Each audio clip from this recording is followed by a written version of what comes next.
taught at the college 48 years. Over those years, MCC became a beloved community icon. Our students excelled. Families came to gratefully recognize what we did for their sons and daughters. It was a happy and fulfilling place to work. Now a pall of unrest and distrust has settled over it like a suffocating smog. You are violating my home, and I'm outraged.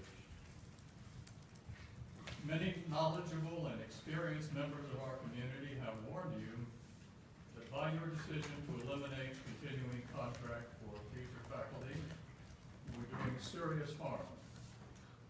But in your wisdom, you chose to ignore past presidents of the college, the faculty senates of USF and SCF, the Manatee and Sarasota League of Women Voters, the American Association of University Women of Manatee County, the American Association of University Professors, the United Faculty of Florida, the Bradenton Herald, the Sarasota Herald Tribune, the Bradenton Times, and numerous other members of the community.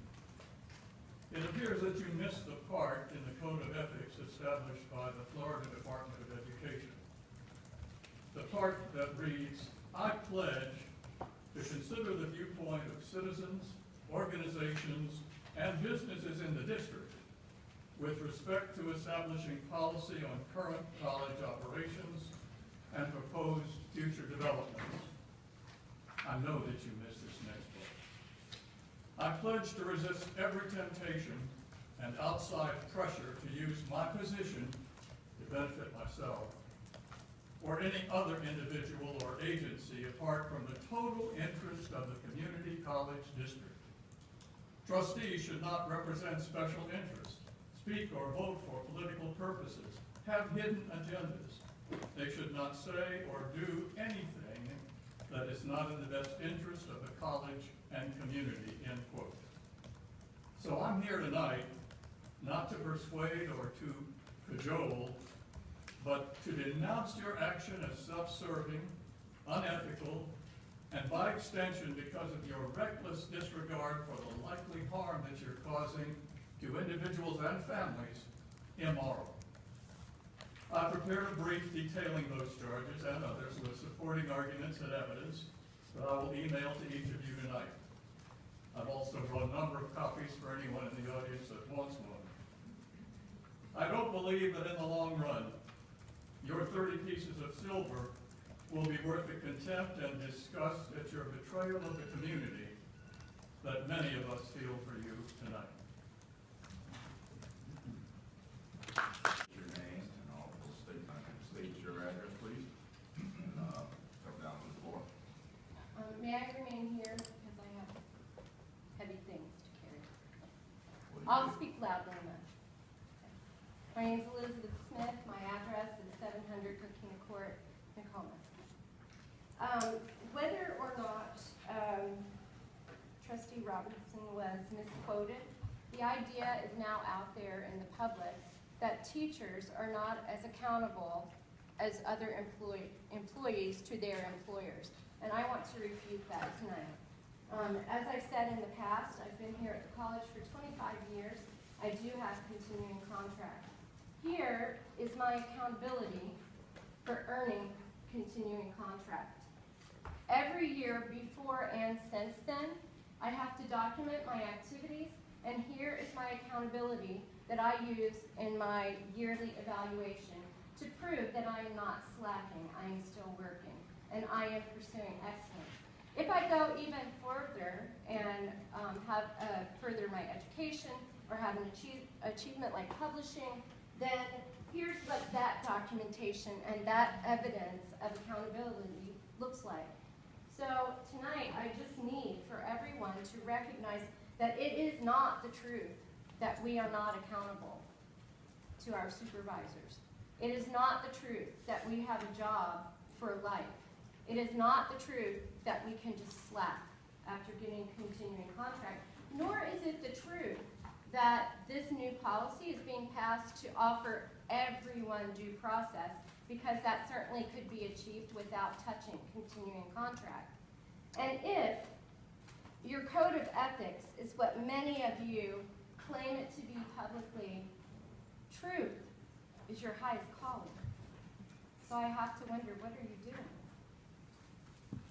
Speaking of accountability, I want to call to your attention Florida Statute 101-2.86, which is the Florida College System Institution Employment Equity Accountability Program.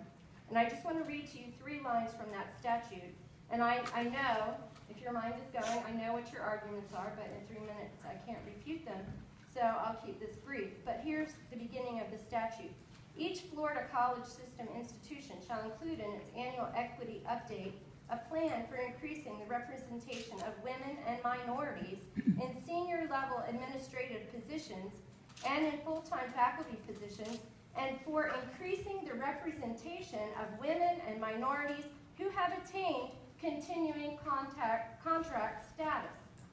Now, this language, you may say, hasn't caught up with the other statutes. As of 2 o'clock this afternoon, the State Department of Education informed me that there is no plan to update the language of this statute.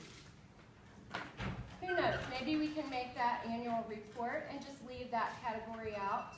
But here's what I do know. Here is one negative consequence that for sure will result.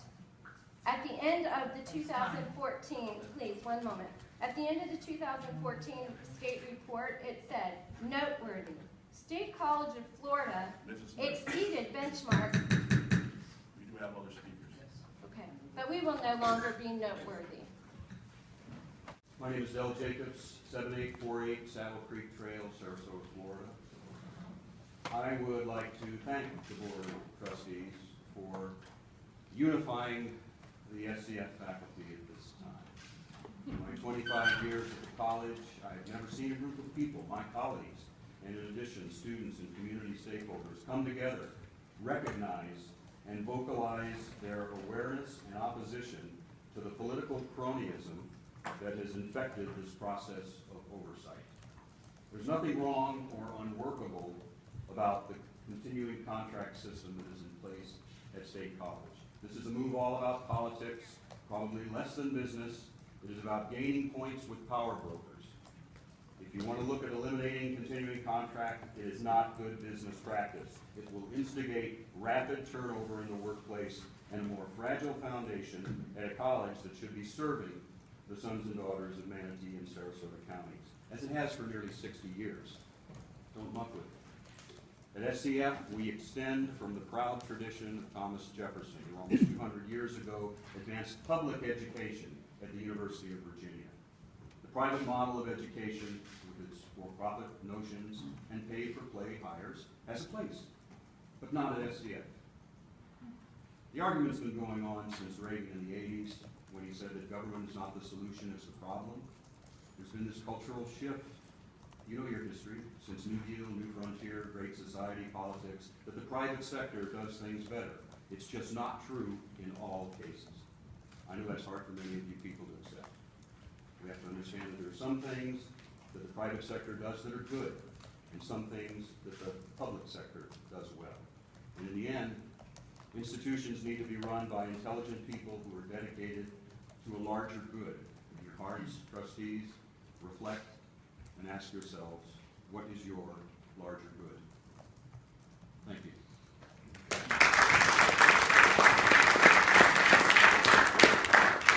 3 minutes. Courtney Ruffner, 2310 25th Avenue West, Ward 3 in Bradenton.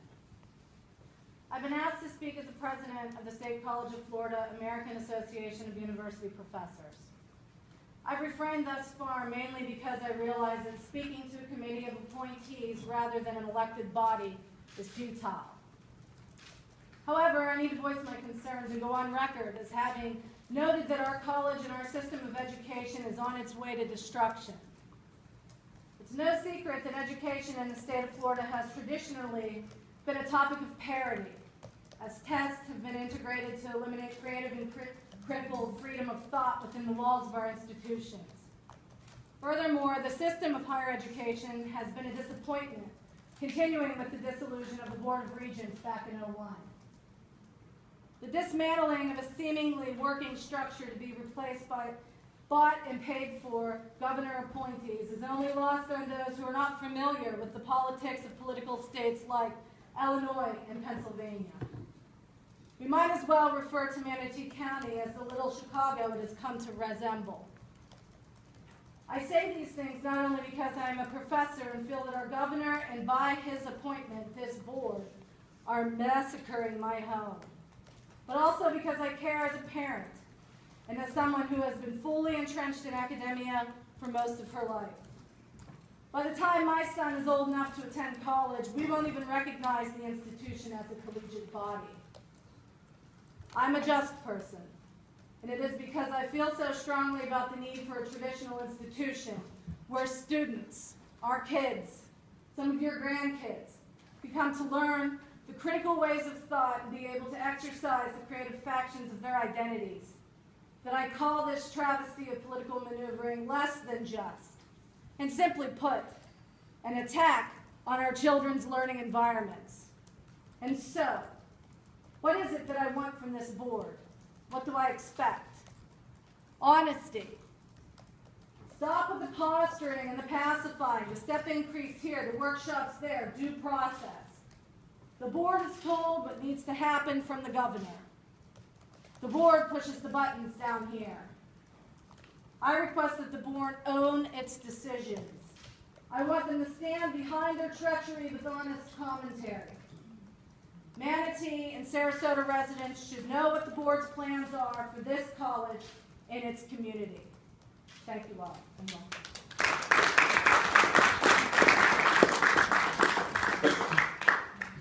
State your address and 3 minutes, please. Okay, Jeff Greeneisen, 2310 25th Avenue, West Bradenton. I'm the Vice President of the American Association of University Professors, SCF chapter, and I'm brief. It's this simple. Here's what I know. I know nothing that I say is going to move any of you to violate your orders to assassinate the continuing contract. I know that. I also know that you have no rational basis for doing that. This is not a procedure that needed to be fixed. Nothing was broken about it. You conducted no visible research to arrive at any objective conclusions. You've not given a reason.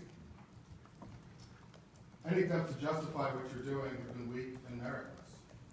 Change has to start somewhere. That's the mantra of an uninformed body. And we know that not all change is good. It should be based on something.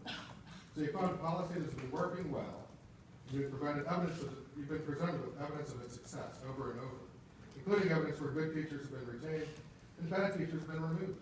This system allows for that, by the very procedure that you're trying to get rid of, but you haven't. I also know that you've been working overtime, and you've tasked all of us to do overtime work in our own defense, to create some sort of system that contains clauses that permit getting rid of ineffective professors, that offers due process. I agree with this. We should have a policy that offers due process, and we should have a policy that allows for the removal of ineffective professors. Now let's see. If we had a system that did that, we could call it continuing contract.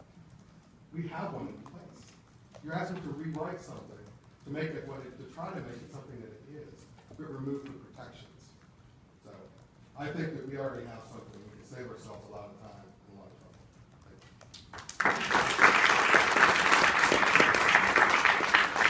Speaker Rahana Zani. Is that right? 3 minutes, please, and also state your address. Certainly. My name is Veronica Zini. I live at 1638 Stickney Point Road in Sarasota. I almost feel like prefacing my remarks with dearly beloved, we have gathered here because what we are addressing is a very serious issue. And I thank all of you for allowing us to speak, and I trust that you will pay attention. What is the system that we're discussing? Is it a perfect system? Of course not. But what system that is run by human beings is perfect? It's like the baby in the bathwater. You bathe it. You don't throw it away with the bathwater. So fix the system. Don't eliminate it. I'm not a teacher. I'm not a student, except in the broad sense of the word. I have no relatives that are teachers or students. So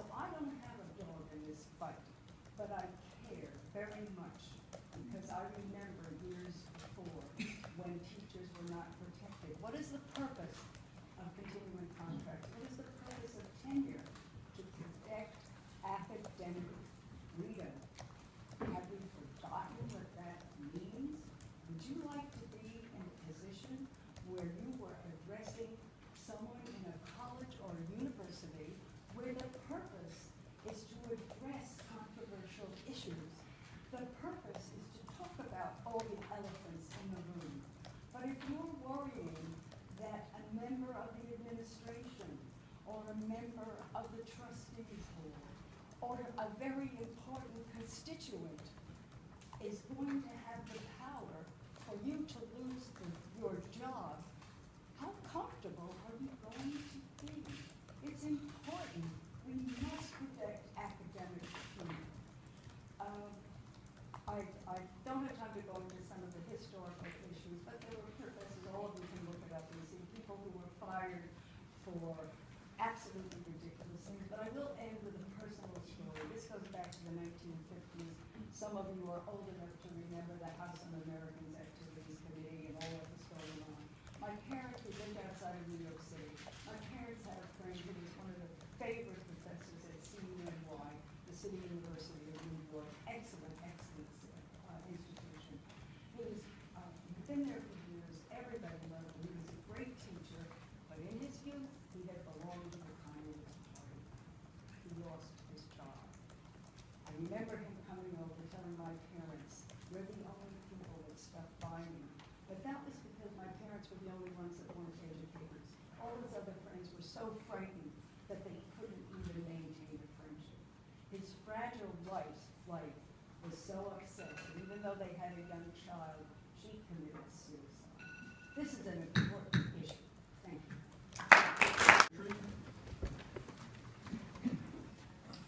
3 minutes, please, and also state your address. Mr. Chairman, Marshall Ogletree, Interim Executive Director of the United Faculty of Florida, 115 North Calhoun Street, Suite 6, Tallahassee, Florida, 32301. Continuing contract in colleges and community colleges prior to that has been in existence for decades. Has a professor that's done maybe a bad job succeeded in moving on from time to time? Maybe. We don't know that for sure. But this protection, this guarantee, is no guarantee in the sense that you cannot be fired. We have cases of people being fired repeatedly in the system, whether it be K-12 through the university system.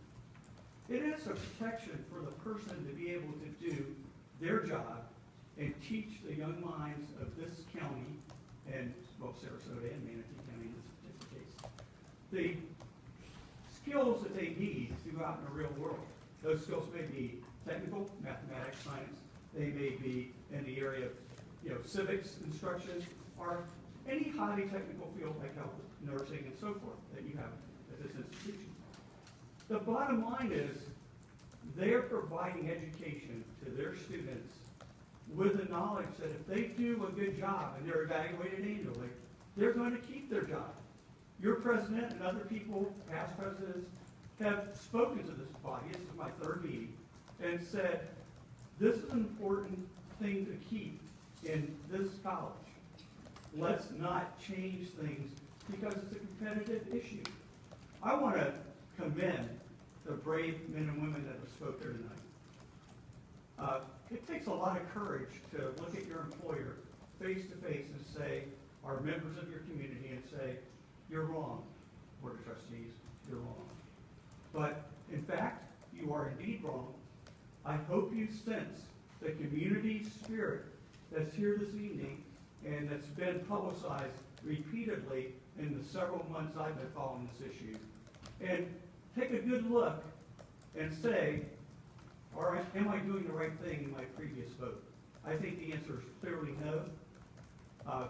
I implore you to look at this a little differently this evening and cast a different vote on this issue and maintain the competitive nature of State College of Florida in this state. They have to compete with the other institutions just like State College of Florida, and you're going to be at a competitive disadvantage and an unfair disadvantage because that faculty member will be somewhat intimidated in the future. I've got to, walk this narrow line. They shouldn't be fearful of their employer. And if you look at the history, that's why we have continuing contract, because of the fear factor.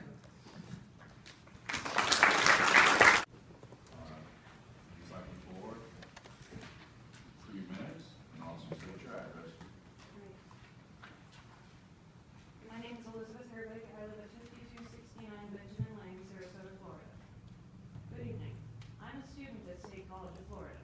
Thank you for letting me speak here tonight. My mother spoke here at a meeting at the board in October. She will be speaking after me, but I wanted to share my own thoughts on the issue of continuing contracts for teachers.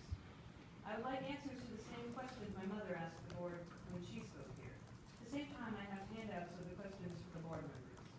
I will make the handouts available after I speak. To continue my comments, it was reported that at a previous meeting, Mr. Bailey mentioned that the change in SCF's policy regarding continuing contracts was part of the reform process. In the past decade, the word reform used in this context has become code for market-based. To quote Diane Ravitch, Ms. Ravitch is a former U.S. Assistant Secretary of Education, her 2010 book, The Death and Life of the Great American School System, American education has a long infatuation with fads and ill-considered ideas.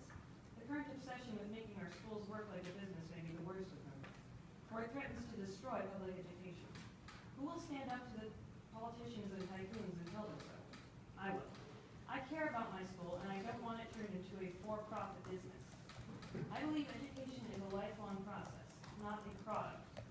A college is a place to become educated, not just trained. State College of Florida is the school of choice and necessity for many people, young and old, in this community, who are just beginning their journey through higher education. Don't use SCF to advance a political or personal agenda. That violates the Board of Trustees Code of Ethics. Instead, use your positions on this board to sincerely work to make this college part of an education system that creates a better future for its students, not a source of profit for backers or a source of debt for its student customers. Finally, I want to say thank you for saving me a long, boring trip to Tallahassee, for which my parents have been threatening me with, so I can watch Democracy in Action during the Florida legislative session. Thanks to the actions of this board, I've been able to learn a lot right here about how our state government works. It sounds cynical, but it appears that if you donate money to politicians, you can buy political influence, and that you don't need to get elected yourself. And then you can make decisions, and no one but your politician can really make you change your mind if you don't want to. I read about Mr. Baruch's contributions to Governor Scott's election and the Mandros that got bulldozed. Now I'm asking you here tonight, please don't bulldoze my teachers. Thank you for listening.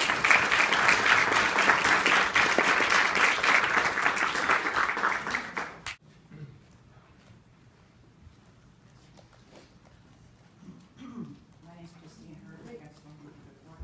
I live at 5269 Benjamin Lane, Sarasota, Florida, and I've written my comments so that I will stay on topic. Regarding continuing contracts for SCF faculty, ever since I heard about this board's decision on this matter, I've tried to understand why you would go after SCF faculty when they are largely responsible for the school's increasing success. Why experiment here? That's what it is, it's an experiment, with one of the best performing community colleges in Florida. Why not try it at a poorly performing public community college? Maybe some of you sincerely believe that this will benefit the college, but please show me the evidence. How many of you are going to stay on the board after this and deal with the consequences of your decision? We've already lost Ms. Neal, and Mr. Barrett's term is up in May, from what I've read. Now, on your resumes, you're going to write that you served on this board, and that's going to sound real nice, but you've messed with my kid, and you're on my radar. And I know a lot of you have political ambitions. I just want to say good luck with that. That's all.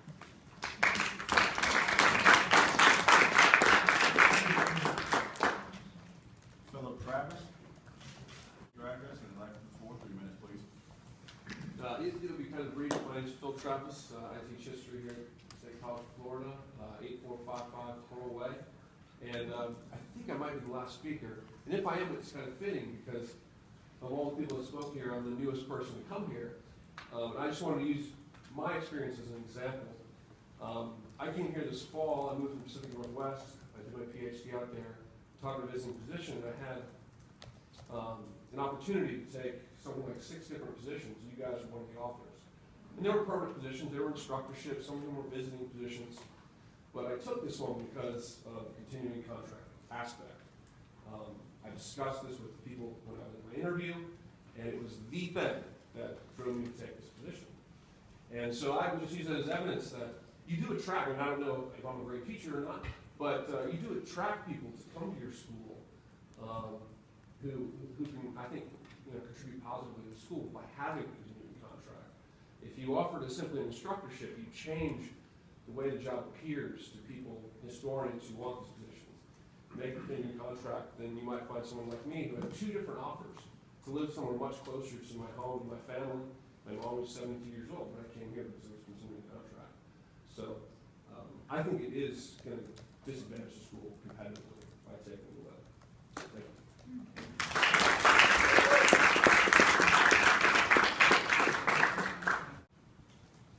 Mr. Bailey, I'm sorry I didn't get your phone call until I finished teaching for you. Robin Bell, 5840 26th Street West, Bradenton, Florida, 34207. I honestly don't know what it's like to be given a task to complete that I know goes against my belief system or that is based on factually incorrect information. So I can't say I have empathy for you as a collective board, but I can say that I do have sympathy. I can only imagine how difficult it is to lay your head down at night knowing that you must take away a benefit from the SCF faculty that, number 1, does not cost the college 1 penny. Number 2, will cost the college hundreds of thousands of dollars in higher salaries to attract qualified applicants. Number 3, will put our college at a distinct disadvantage from the other 27 state colleges. Number 4, will further disgruntle the dedicated, hardworking faculty members who are on the front line of what is considered an assault on our profession. And number 5, has opened a barn-sized door for a united faculty to walk through and completely change the working relationship landscape that we have had for 59 years. In a conversation with one of you a month or so ago, I was told that the general public would never vote for anyone having a, quote, job for life. You know that continuing contract is not a job for life. This has been explained to you many times. The philosophy is based on a fallacy. But do you know what is a profession for life? That of a politician. If only Strong Thurman was here to explain this to us. Sometimes there's a fine line between irony and hypocrisy. For a politician to direct a group of people he has appointed to get rid of a, quote, job for life could certainly be framed as hypocrisy. In another turn of irony, the enrollment numbers are down this semester at the State College of Florida.